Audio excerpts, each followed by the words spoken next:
Instructor Velkath thought breaking the human would be easy, until she started doing push-ups at nearly 5 times gravity, while he was collapsing outside the chamber.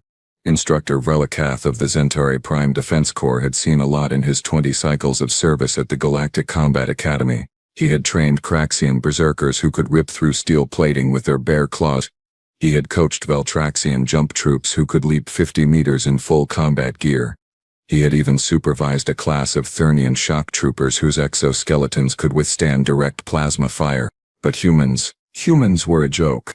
The Galactic Combat Academy sprawled across the northern continent of Station Kelos 9, a massive training complex that had produced some of the finest warriors in the known galaxy. The main facility alone covered 12 square kilometers packed with simulation chambers, weapon ranges, zero-gravity combat zones, and environmental adaptation labs. This was where the best came to become legendary. This was where Velkath had built his reputation as the toughest, most uncompromising instructor in the entire sector.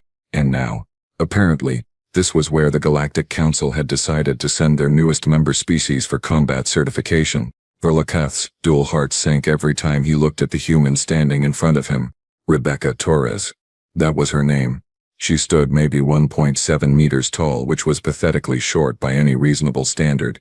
She had dark hair pulled back in what humans called a ponytail, skin the color of Centaurian sand, and absolutely zero intimidation factor. She wore the standard Academy training uniform, gray and form-fitting, designed to allow maximum mobility.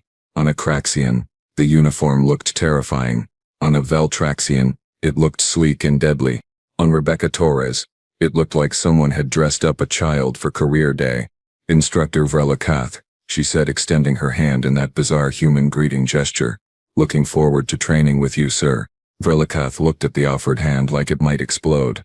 His facial plates shifted in what might have been disgust, or possibly just confusion.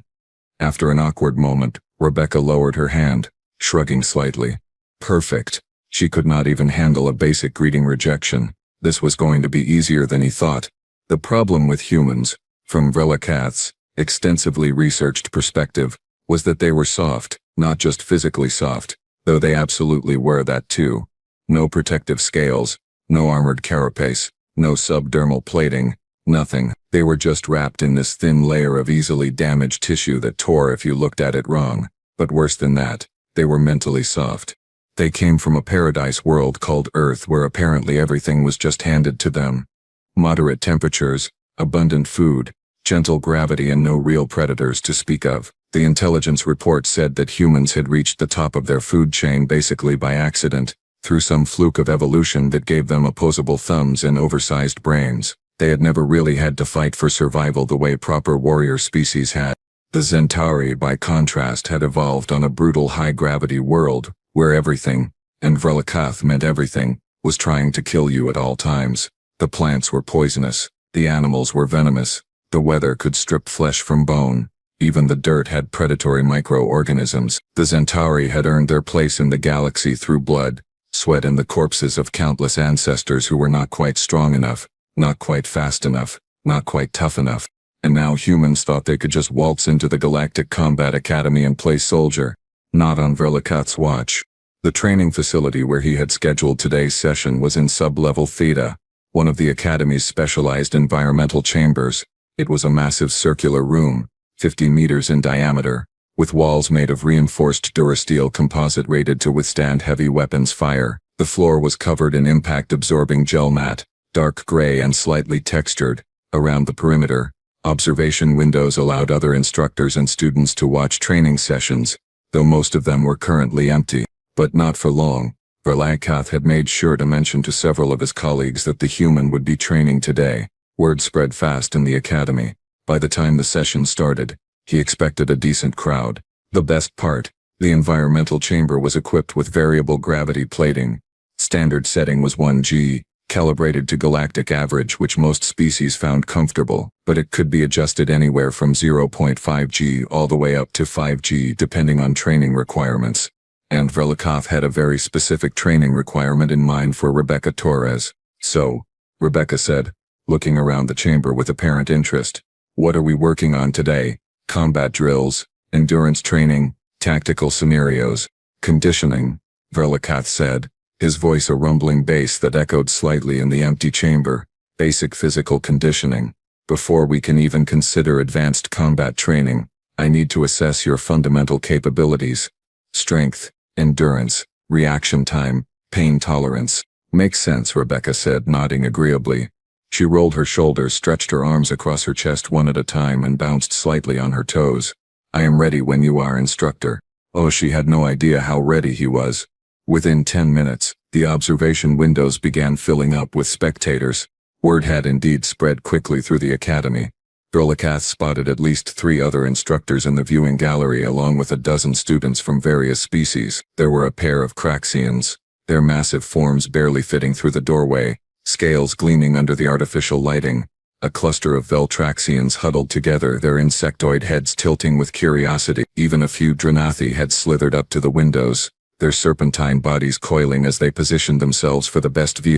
They all wanted to see the human fail, and Verlakath was more than happy to provide the entertainment. All right, trainee Torres, Verlakath announced loudly, making sure his voice carried to the observation gallery. Today's exercise is quite simple. You will perform a standard combat readiness assessment. This includes a series of physical maneuvers, strength demonstrations, and endurance tests. Nothing extraordinary, just basic requirements that any competent warrior should be able to complete without difficulty. Rebecca nodded, still stretching. She grabbed one foot behind her, pulling it up toward her back in some kind of human flexibility exercise. Sounds good. What is the gravity set at? Standard 1G. Verlakath lied smoothly. Galactic average. Same conditions you have been training under since you arrived. Cool, Rebecca said. She released her foot and shook out her legs. Do you want me to start with warm-ups or jump straight into the assessment? The casual attitude was grating on Verlakath's nerves more than he cared to admit. Did she not understand the situation? Did she not realize she was about to be humiliated in front of half the academy? Where was the nervousness, the fear, the appropriate respect for what was about to happen? He moved toward the control panel mounted on the wall near the chamber entrance. The panel was a sleek interface, glowing softly with Centauri script and universal symbols. With a few practiced gestures, he activated the gravity plating system. A low hum filled the chamber, barely audible but definitely present. The kind of sound you felt in your bones more than heard with your ears. Current setting displayed clearly on the screen in front of him. 1.0 G. Galactic Standard. Verlakath's claw hovered over the adjustment control. In the observation gallery, he could see other instructors leaning forward. Some of them knew what he was planning. They had done similar things to overconfident recruits from other species. A little extra gravity, a little extra challenge, a little extra humiliation to teach proper respect. But Verlakath was going further than most would dare. He began programming a graduated increase. The gravity would rise slowly, over the course of 2 minutes, from 1G all the way up to 3.5G. Enough to make the human struggle. Enough to make her beg to stop. Enough to prove, once and for all, that humans did not belong in the warrior class. 3.5G was well beyond what most species could handle for extended periods. Even Centauri, bred for high-gravity environments, found 3.5G uncomfortable for anything longer than brief exercises. For a human from a soft paradise world, it should be absolutely crushing. In the observation gallery, he saw instructor Krothanax, a fellow Centauri, chittering with amusement. The Veltraxian students were making clicking sounds with their mandibles, their version of laughter. Even the normally stoic Craxians looked interested, their predatory eyes fixed on Rebecca. Whenever you are ready, trainee Torres, Verlakath said, his hand positioned over the activation control. Begin with standard jumping exercises, 50 repetitions. Then we will move to strength assessments. Got it, Rebecca said. She positioned herself in the center of the chamber, feet shoulder width apart, arms loose at her sides. Jumping jacks, burpees, or something else. Your species calls them jumping jacks, yes, Verlakath confirmed. 50 repetitions. Begin. Rebecca started the exercise. Arms up, legs out, arms down, legs together. A simple, rhythmic movement. And Verlakath activated the gravity increase. The gravity plating hummed louder as the field intensified. Verlakath watched the display panel with satisfaction as the numbers climbed. 1.2G, 1.5G, 1.8G. He turned his attention back to Rebecca, waiting for the moment when she would stumble, when her movements would slow, when the realization would hit her that something was very, very wrong. Rebecca completed her 5th jumping jack, then her 6th, then her 7th, 2.0 G now. Twice the gravity she thought she was training under, twice the weight pressing down on her supposedly fragile human frame. She kept going. Arms up, legs out. Arms down, legs together. Her pace had not changed at all. 2.3 G. Rebecca paused mid-exercise, and Verlakath felt a surge of triumph. Here it comes. The complaint, the confusion, the desperate plea for mercy. "Hey, instructor," Rebecca called out, slightly breathless but not struggling. "Did someone turn on the air conditioning? It feels heavier in here all of a sudden, like the air pressure changed or something." Verlakath's facial plates froze in position. His secondary eyelids blinked rapidly, a Zentari tell of confusion. Did she just compare 3 times her planet's gravity to air conditioning? 2.5 G. The indicator kept climbing toward its programmed target. In the observation gallery, Verlakath noticed something odd. One of the Veltraxian students had backed away from the window, mandibles clicking in distress. The creatures were empathic to gravity fluctuations in nearby spaces, and even through the reinforced walls, they could sense the increasing field strength. That is just the environmental systems calibrating," Verlakath managed to say, his voice not quite as steady as he intended. "Continue the exercise, trainee Torres." "Sure thing," Rebecca said with a shrug. She resumed her jumping jacks. 15th repetition. 16th, 17th, 2.8 G. She should be on her knees by now. She should be gasping for air. She should be pleading for him to stop. Every bone in her body should feel like it was being compressed. Every muscle should be screaming in protest. Her cardiovascular system should be in crisis, struggling to pump blood against nearly 3 times the normal resistance. But Rebecca Torres just kept exercising. 3.0 G. 25 Rebecca counted out loud. 26, 27. She was breathing harder now, definitely working up a sweat. Her face had reddened slightly, which Verlakath knew was some kind of human thermoregulation response. But she was not stopping. She was not even slowing down significantly. 3.2 G. In the observation gallery, one of the Craxian students suddenly sat down heavily, their thick legs giving out. Craxians were strong, immensely strong, but even they had limits, and the sympathetic gravity bleed from the chamber, the minor field fluctuations that leaked through the walls, was enough to affect those standing too close to the observation windows. A Drenathi instructor slithered away from the window, body undulating with discomfort.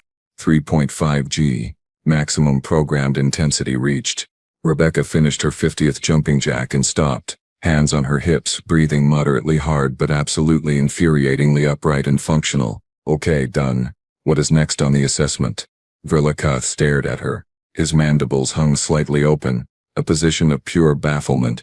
Around him, the few remaining observers in the gallery were equally stunned.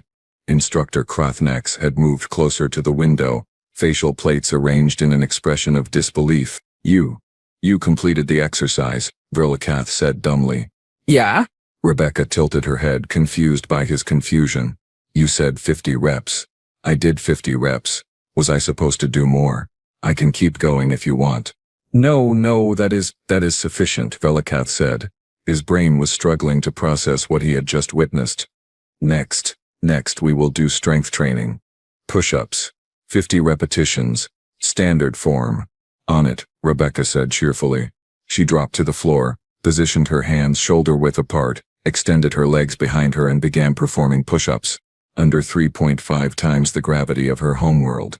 At 3.5 G, Rebecca's body weight was effectively 350% of normal. Every push-up she performed was lifting nearly 4 times the mass she was accustomed to. Her arms should be collapsing. Her core should be failing. The gel mat beneath her should have been stained with tears and possibly blood as her body gave out under the impossible strain. Instead, she counted out loud. 1, 2, 3. Verlakath looked at the control panel. The gravity was definitely at 3.5 G. The system was functioning normally. The field was stable. There was no malfunction, no error, no technical explanation for what he was seeing. 15, 16, 17. In the observation gallery, the last Veltraxian student fled, unable to tolerate even the indirect exposure to the gravity field. The remaining Craxian had their head pressed against the wall, clearly struggling. 30, 31, 32. Verlakath's worldview was beginning to crack.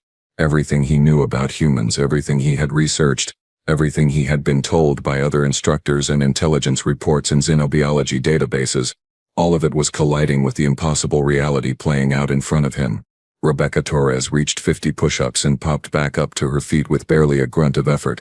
Okay, that was a decent warm-up. When does the actual conditioning start, instructor? Warm-up. She called that a warm-up. At 3.5 G, Velikath felt both of his hearts racing in a way they had not raced since his own days as a trainee. Velikath's pride would not allow him to accept what was happening. There had to be an explanation. There had to be a breaking point. No species from a soft world could possibly handle this kind of punishment. He was a Zentari for the sake of the ancestor. His people had trained warriors for 12,000 cycles. He knew what separated the strong from the weak. And humans were supposed to be weak. His claw stabbed at the control panel, overriding the safety protocols. 4.0 G.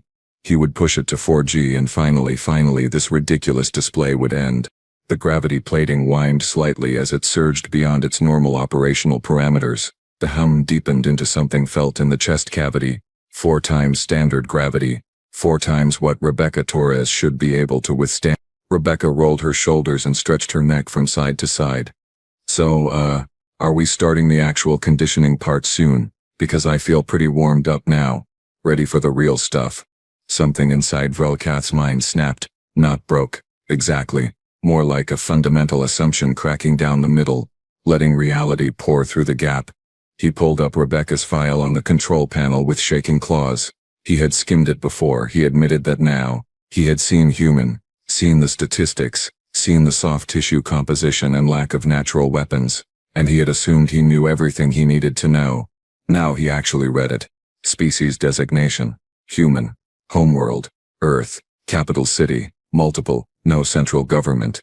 That was all standard. But then he scrolled further, past the biological basics, past the cultural notes, down to the environmental specifications. Homeworld gravity, 1.0 G.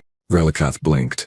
That matched what he thought he knew. Standard gravity, easy mode, paradise world condition. But there was a footnote. A small notation marked with an asterisk that he had completely ignored during his initial review. He opened a footnote. Note, Earth gravity classification of 1.0 G is based on sea level measurement at 45 degrees latitude.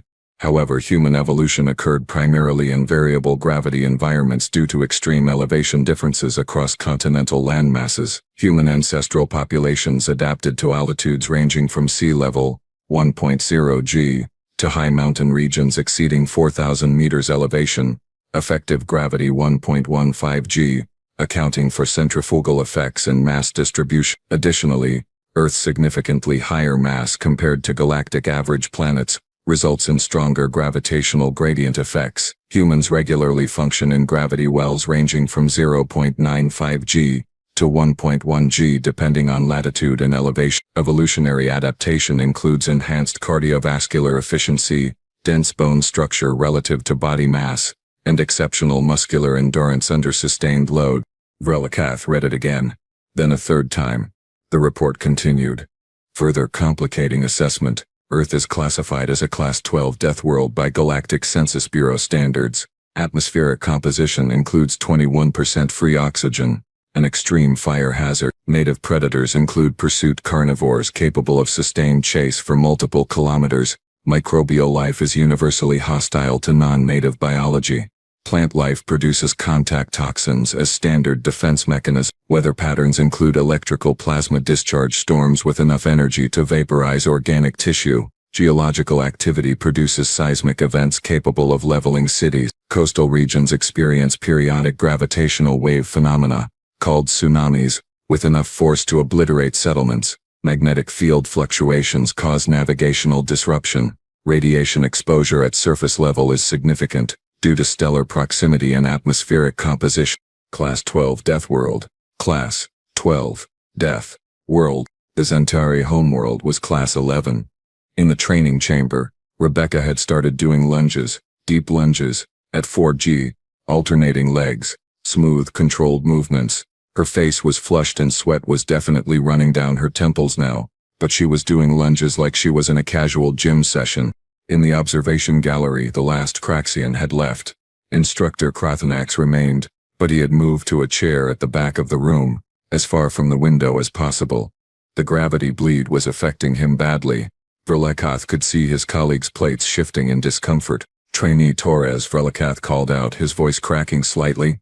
Proceed to combat movement drills, defensive patterns, theta sequence. Finally, Rebecca said, grinning. She stopped the lunges and moved into a ready stance. Okay, let us do this. The theta sequence was an advanced combat drill designed for Special Forces operatives. It involved rapid direction changes, explosive movements, spinning kicks, rolling maneuvers and sustained acrobatic positioning. Most recruits needed months of training before attempting it at standard gravity. Many never mastered it at all. Rebecca launched into the sequence at 4G without hesitation. She pivoted left, dropped into a crouch, sprang up into a spinning kick that would have taken a Craxian's head clean off if one had been standing there. She landed, rolled forward, came up in a defensive posture, stepped back with a blocking motion, then exploded forward with a palm strike that made the air crack, at 4 times her normal body weight. Every movement should have been sluggish, every jump should have been impossible. Every roll should have ended with her crushed against the gel mat, unable to rise, but she moved like a dancer, like a predator, like something that had evolved to fight for every single day of its existence. Verlakath watched his entire understanding of human beings disintegrate. They were not weak. They had never been weak. They had simply been underestimated. By him. By everyone. Rebecca completed the theta sequence, breathing hard now, definitely tired but still standing, still functional, still ready. She looked up at the observation window where Verlakath stood frozen at the control panel. That was great, she called out. I actually felt that one. Can we bump up the intensity a bit more? I want to really push myself today. Verlakath's claws trembled over the control panel. 4.2G. 4.5G. 4.8G. He could go higher. The chamber could go higher. But he was not sure he wanted to see what would happen if he did. He was not sure his sanity could take it. In the observation gallery, Instructor Krathanax had collapsed entirely, his body unable to cope with even the sympathetic gravity exposure. Medical alerts were probably already triggering. The chamber's safety systems would be flagging the unauthorized gravity increase. And Rebecca Torres stood in the center of the room, hands on her hips, waiting for her next instruction. Verlakath's claw moved almost without conscious thought. 4.8G. The absolute maximum the chamber's plating could generate without catastrophic system failure. Nearly 5 times what Rebecca Torres should be able to withstand. The hum became a roar. The very air felt thick, viscous, wrong. In the observation booth, Verlakath's legs buckled beneath him. He caught himself on the control panel, both hearts hammering against his rib cage. Even here, outside the main chamber, the gravity bleed was intensifying. His vision swam. His plates felt like they were being compressed against his internal organs. He looked through the observation window with desperate, disbelieving eyes. Rebecca had stopped moving. She stood still in the center of the chamber, and for one glorious moment Verlakath thought he had finally done it. He had finally found her breaking point. Then she wiped her forehead with the back of her hand. Okay, now we are talking, she said, breathing heavily but still coherent. Still standing. This is actually a good workout. Hey instructor, you got any water in there? I am getting pretty thirsty. Water. She wanted water.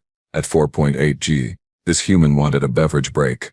Verlakath tried to respond, but his vocal cords would not cooperate. The gravity bleed had intensified to the point where even speaking required more effort than he could muster. He sagged against the control panel, claws scrabbling weakly at the smooth surface. Alarms began screaming throughout the facility. Red emergency lighting flooded the observation booth. The gravity chamber's safety systems had finally overridden his authorization, recognizing that something had gone catastrophically wrong. The door to the observation booth burst open. 3 facility technicians rushed in, 2 Veltraxians and a Thernian, all wearing emergency response harnesses. They took in the scene instantly. Instructor Krathanax, unconscious on the floor in the back of the room. Velkath collapsed against the control panel, the gravity readings on the display showing 4.8G, and through the window, a human doing stretches. Emergency shutdown. The lead Veltraxian technician barked, mandibles clacking with urgency. Authorization code Theta 97. Full system override. The Thernian technician's armored fingers flew across a secondary control panel, executing shutdown. Gravity reduction in 3, 2, 1. The roar died. The pressure lifted. The world stopped trying to crush Verlakath into a thin paste. The gravity in the chamber dropped rapidly. 4G, 3G, 2G, 1G. Standard. Verlakath sucked in air. His respiratory system finally able to function normally. Every part of his body ached. He felt like he had gone 10 rounds with a Craxian combat champion. In the chamber, Rebecca looked around with confusion. Oh, are we done? Did something break? The lead technician activated the chamber's communication system. Trainee Torres, please exit the chamber immediately. We have experienced a critical system malfunction. Medical personnel are on their way. Is everyone okay? Rebecca asked, genuine concern in her voice. She jogged toward the chamber exit, moving easily now that the gravity had returned to normal. The door cycled open and she stepped through into the corridor beyond. 30 seconds later she appeared in the observation booth doorway. Her training uniform was soaked with sweat. Her face was flushed. Her hair had come partially loose from its ponytail, but she was walking, talking, and looking around with alert, worried eye. Instructor Verlakath, she said, moving toward him. Are you all right? You look terrible. Here, let me help you. She reached out to support him, and Verlakath flinched back instinctively. Not from fear. Exactly. More from the sheer cognitive dissonance of being offered assistance by someone he had just tried to crush under nearly 5 times standard gravity. I am fine, he managed to rasp. You should be checked by medical. Me? I feel great, Rebecca said. I mean, that was intense, but nothing I have not done before. Back home, we had a gym that could simulate higher gravity for strength training.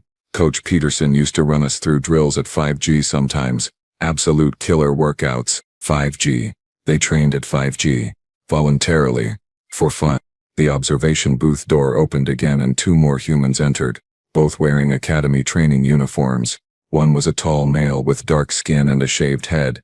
The other was a shorter female with red hair tied in intricate braids.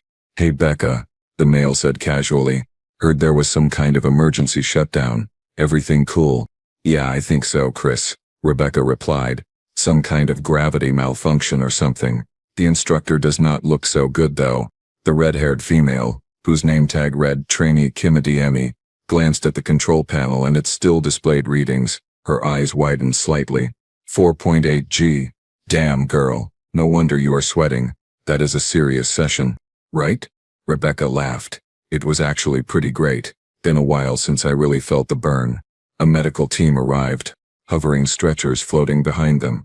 They went immediately to Instructor Krathnax, who was still unconscious on the floor.